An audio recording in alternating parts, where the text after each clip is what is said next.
నన్ను దూషించువాడు శత్రువు కాడు. శత్రువైన ఎడల నేను దాన్ని సహింపవచ్చును. నా మీద మిట్టిపడువాడు నా యందు పగపట్టినవాడు కాడు. అటివాడైతే నేను దాగి ఉండవచ్చును. ఈ పని చేసిన నీవు నా సహకారివి, నా చెలికాడవు, నా పరిచయుడవు. మనము కూడి మధురమైన గోష్ఠి చేసి ఉన్నవారము, ఉత్సవమునకు వెళ్ళు సమూహముతో దేవుని మందిరమునకు పోయి ఉన్నవారము.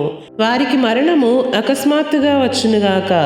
సజీవులుగానే వారు పాతాళమునకు దిగిపోవుదురుగాక.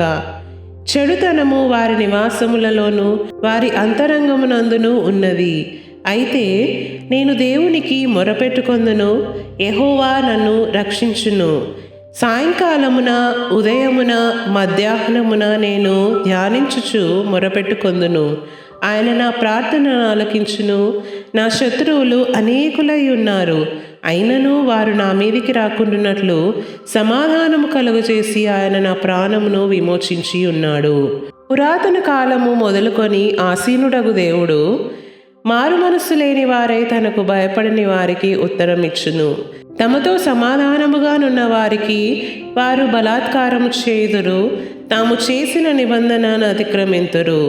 వారి నోటి మాటలు వెన్నవలే మృదువుగానున్నవి, అయితే వారి హృదయములో కలహం ఉన్నది.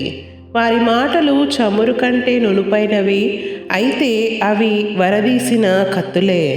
నీ భారము యెహోవా మీద మోపుము, ఆయనే నిన్ను ఆదుకొనును. నీతిమంతులను ఆయన ఎన్నడూనూ కదలనీయడు. దేవా, నాశన కూపములో నీవు వారిని పడవేయుదువు. రక్తాపరాధులను వంచకులను సగము గలవారే బ్రతుకుదురు. నేనైతే నీ యందు నమ్మిక ఉంచి ఉన్నాను.